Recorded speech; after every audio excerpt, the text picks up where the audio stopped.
Media సోదరులకందరికీ నమస్కారం. మనమంతా చూస్తూ ఉన్నాం, ఈ రాష్ట్రంలో ముఖ్యమంత్రి చంద్రబాబు నాయుడు గారి నాయకత్వంలో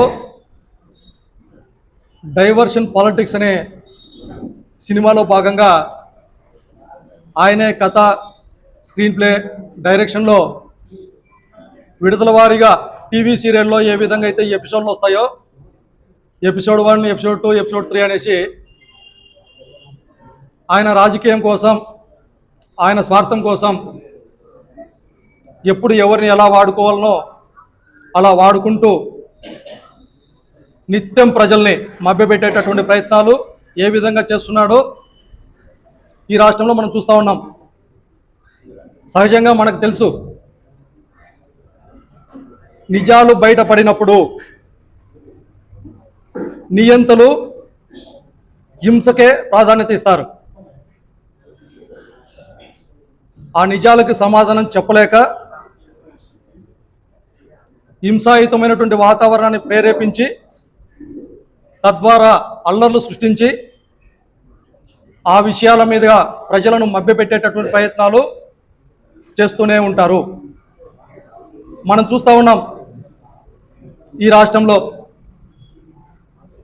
చంద్రబాబు నాయుడు గారు కావచ్చు, పవన్ కళ్యాణ్ గారు కావచ్చు, లేకపోతే కూటమి పార్టీలకు సంబంధించినటువంటి నాయకులంతా కావచ్చు, అధికారం రావడం కోసం లేనిపోని హామీలు ఇచ్చారు. అవి అమలు చేయలేక సూపర్ 6 అన్నారు, సూపర్ ఫెయిల్యూర్ అయినారు.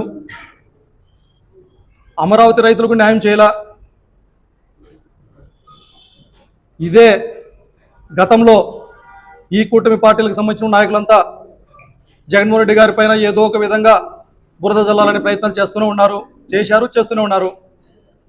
వాళ్ళు చేసిన ప్రతిసారి కూడా అబాసు పాలు చేయాలనుకున్నటువంటి విధానాలన్నీ తిప్పికొట్టి వాళ్ళే అబాసు పాలు అవుతూ ఉన్నారు. దానికి సాక్షాత్తు ఎన్నికల ముందరేమో వాళ్ళు ఏమన్నారు, ల్యాండ్ టైటిల్ యాక్ట్ని జగన్మోహన్ రెడ్డి గారి పైన బురద జల్లని చూస్తే ఇవాళ అదే మంచిదని వాళ్ళ నోట్లతోనే వాళ్ళు చెప్తున్నారు.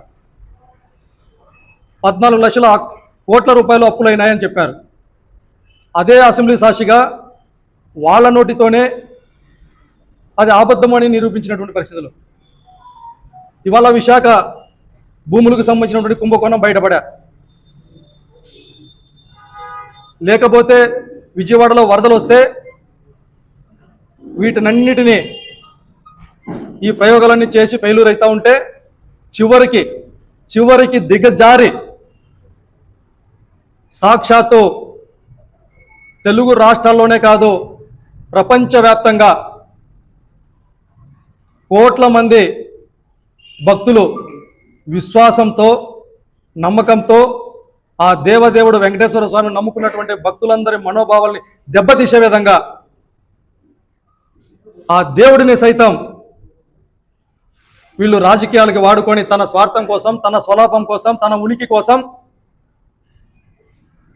హిందూ సాంప్రదాయాలను మంటగలిపేటట్టు, సనాతన ధర్మాన్ని అవహేళన చేసే విధంగా సాక్షాత్తు రాజ్యాంగబద్ధమైనటువంటి ముఖ్యమంత్రి హోదాలో ఉన్నటువంటి చంద్రబాబు నాయుడు గారు, డిప్యూటీ సీఎం హోదాలో ఉన్నటువంటి సనాతన ధర్మాన్ని నేను ఒక్కడినే కాపాడగలను అనే ప్రగల్భాలు పలికేటటువంటి పవన్ కళ్యాణ్ గారు, లేకపోతే భారత రాజ్యాంగాన్ని అభయాసం చేస్తూ ఈ రాష్ట్రంలో నా రెడ్ బుక్ రాజ్యాంగం మాత్రమే అమలు కావాలనేసి శాసించేటటువంటి లోకేష్ గారు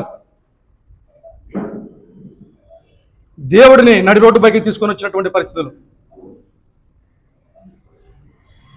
పవిత్రంగా భావించేటటువంటి లడ్డూలో ఒకరేమో జంతు కొవ్వు కలిసిందంటారు, మరొకరేమో పంది కొవ్వు కలిసిందంటారు. సుప్రీంకోర్టు ఏం ఆధారాలతో మాట్లాడారయ్యా మీరు రాజ్యాంగబద్ధమైన పదవిలో ఉండి ఇది మాట్లాడడం తప్పు అని చెప్పి స్వయంగా సుప్రీంకోర్టు ముట్టిక్కాయలు వేసినా మారరు వీళ్ళు. వీరి హయాంలో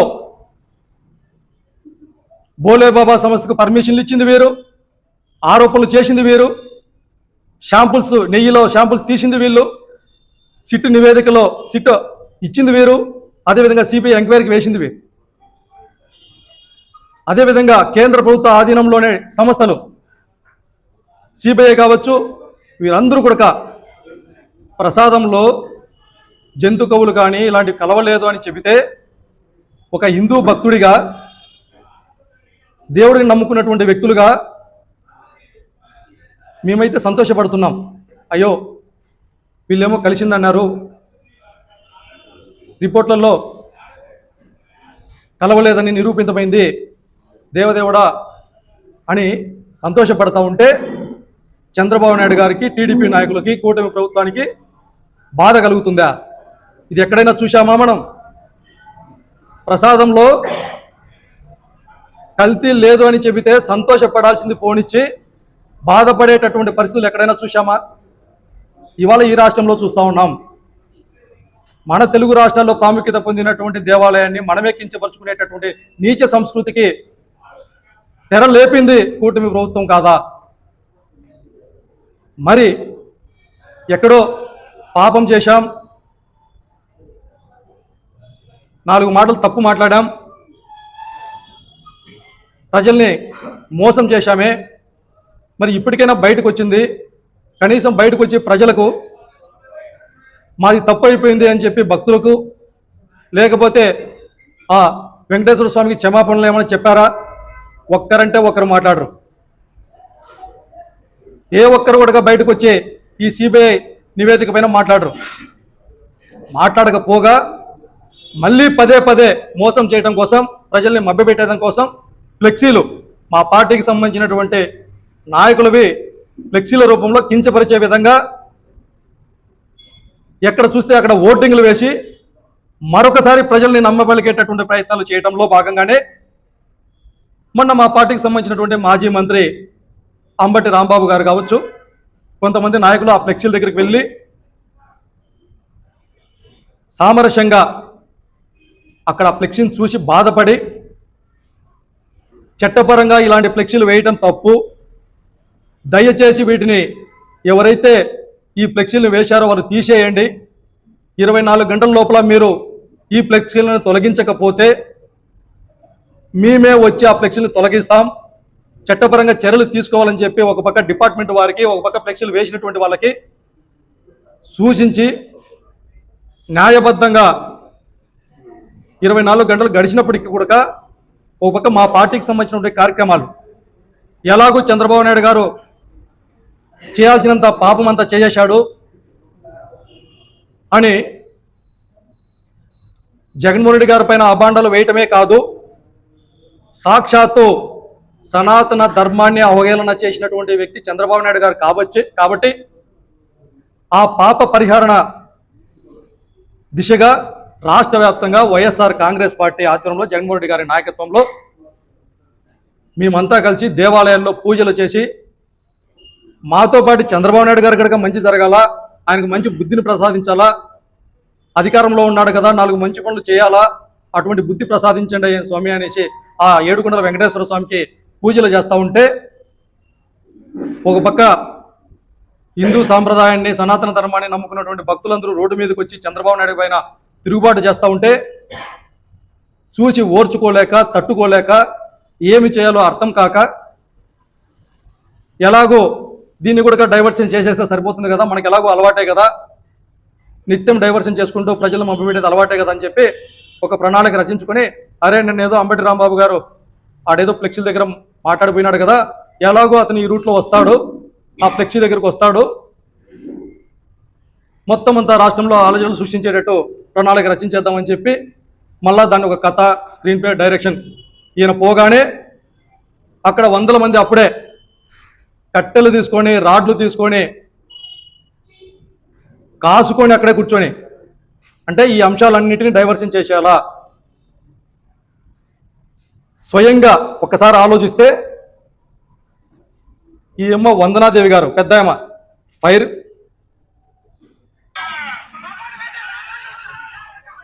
మగోడు అయితే రారా లంజా కొడక,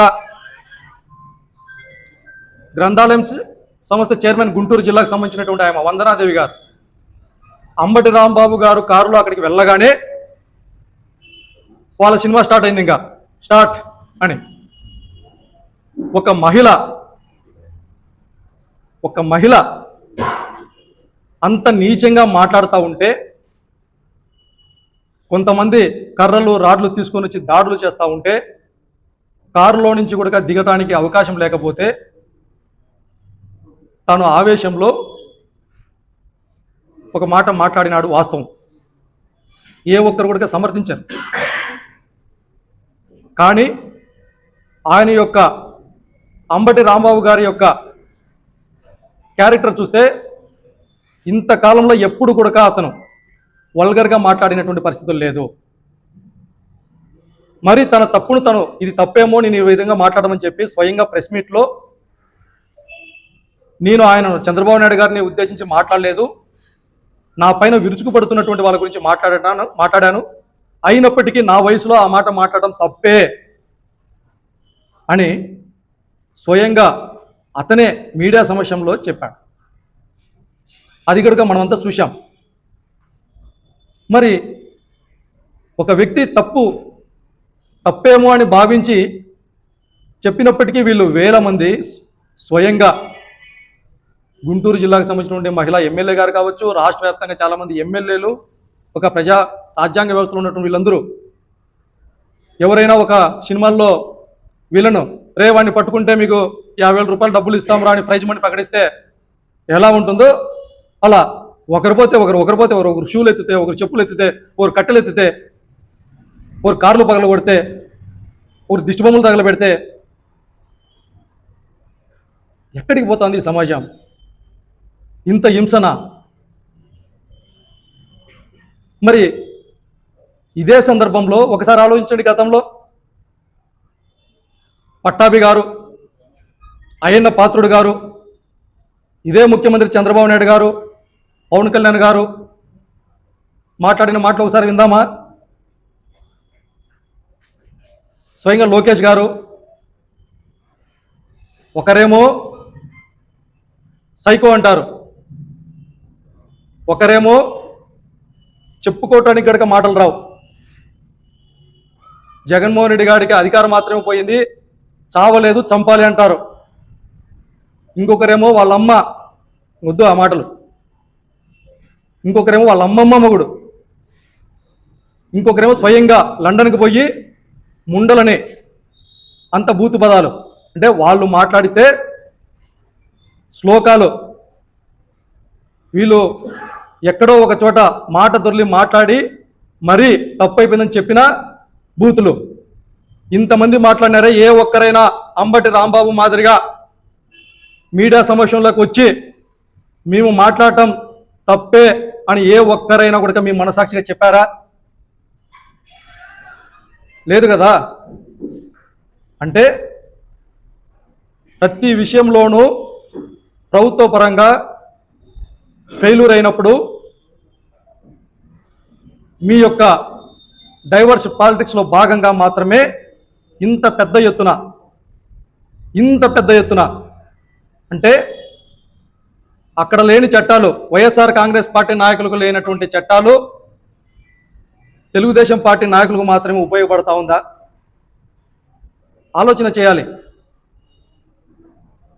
స్వయంగా హోంమంత్రి అనిత గారు వాళ్ళ పార్టీ నాయకులకు సంబంధించి ఏదన్నా ఇలా జరిగినప్పుడు మాత్రమే అక్కగారికి మీడియా వాళ్ళు గుర్తుకొస్తారు, మాట్లాడటం వస్తుంది. ఇంతమంది దళితులపైన దాడులు జరిగినా అక్క గుర్తుకురాలా, బీసీలపైన దాడులు జరిగినా గుర్తుకురాలా, మైనార్టీలపైన దాడులు జరిగినా గుర్తుకురాలా, అమ్మాయిలపైన అత్యాచారాలు జరిగినా గుర్తుకురాలా, రాష్ట్రంలో ఇన్ని అల్లజడులు సృష్టిస్తూ ఉన్నా కూడా గంజాయి మత్తులో రాష్ట్రమంతా కొట్టుకొని పోతా ఉన్నా కూడా అనితక్కకి గుర్తుకురాలా. వాళ్ళ పార్టీకి సంబంధించిన నాయకుల్ని ఏదైనా అంటే మాత్రం అక్కకి అన్నీ గుర్తుకొస్తాయి. అందుకే ఈ సందర్భంగా ఈ రాష్ట్రంలో సామాన్య మనిషి బతకడానికి వీలు లేదు. భారత రాజ్యాంగ నిర్మాత డాక్టర్ బిఆర్ అంబేద్కర్ గారు రచించినటువంటి రాజ్యాంగాన్ని అపహాస్యం చేసేటటువంటి విధంగా ఈ రాష్ట్రంలో వాళ్ళే ఒక రెడ్ బుక్ అనేటటువంటి పెట్టుకొని ప్రజలను, వ్యవస్థలను, ప్రతిపక్ష పార్టీలకు సంబంధించిన నాయకులందరినీ ఒక్కొక్కరిని ఒక్కొక్క విధంగా టార్గెట్ చేసుకుంటూ ఇబ్బందులు గురి చేస్తూ ఉన్నారు. అందులో భాగంగానే గతంలో సోషల్ మీడియా కార్యకర్తలను అరెస్టులు చేయడం కావచ్చు, దళిత నాయకులను అరెస్టులు చేయడం కావచ్చు, బీసీ నాయకులను అరెస్టులు చేయడం కావచ్చు, ఇవాళ వాళ్ళకు వెన్నతో పెట్టినటువంటి విధంగా కాపు సామాజిక వర్గానికి సంబంధించినటువంటి నాయకుల్ని టార్గెట్ చేశారు. గతంలో వంగవీటి రాధా గారిని ఏ విధంగా హత్య చేశారో అదే విధంగా ముద్రగడ పద్మనాభం గారి పైన తునికి సంబంధించినటువంటి కేసులో ఇబ్బందులకు పెట్టి అతన్ని హతమార్చాల్సినటువంటి ప్రయత్నాలు చేశారు.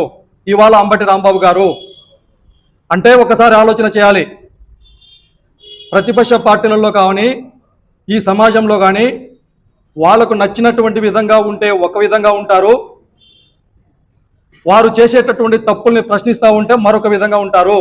దీనికి ఉదాహరణే ఒక పక్కన పవన్ కళ్యాణ్ గారు, మరొక పక్కన ముద్రగడ పద్మనాభం గారు కావచ్చు, అంబటి రాంబాబు గారు కావచ్చు, లేకపోతే వంగవీటి రాధా గారు కావచ్చు. వాళ్ళ అడుగులకు మడుగులు ఒత్తుతూ ఎస్ బాస్ అంటే పవన్ కళ్యాణ్ మాదిరిగా ఎస్ బాస్ అంటే వాళ్ళని దగ్గర పెట్టుకొని అందలం ఎక్కిస్తారు. వారు చేసేటటువంటి తప్పుల్ని ప్రశ్నిస్తే ఈ విధంగా ఇండ్లపైకి దాడులు చేసి దౌర్జన్యాలు చేసి కేసులు పెట్టి ఇంత జరుగుతూ ఉంది కదా. మరి అతను మాట్లాడింది తప్పైనప్పుడు చట్టాలు ఉన్నాయి కదా, మరి చట్టపరంగా అతన్ని శిక్షించవచ్చు కదా. మీకు ఎలాగో కేసులు పెట్టడం, ఎలాగో అరెస్టులు చేయడం, ఎలాగో సబ్జెక్టులకు పంపించడం అలవాటే కదా. ఇంతమందిని పంపించారు. అలాగే అంబటి రాంబాబు గారు తప్పు చేసింటే నిజంగా తప్పు చేసింటే మీకు ఎలాగో అలవాటైనటువంటి విధంగా అరెస్ట్ చేసి పంపించవచ్చు కదా. ఇంత దాడులు ఎందుకు? ఒక మనిషిని చంపడానికి ఎందుకు ప్రయత్నం చేయాలా? మరి పోలీసు వ్యవస్థ కావచ్చు ఎందుకు ఈ విధమైనటువంటి ఆలోచనలు చేస్తూ ఉంది?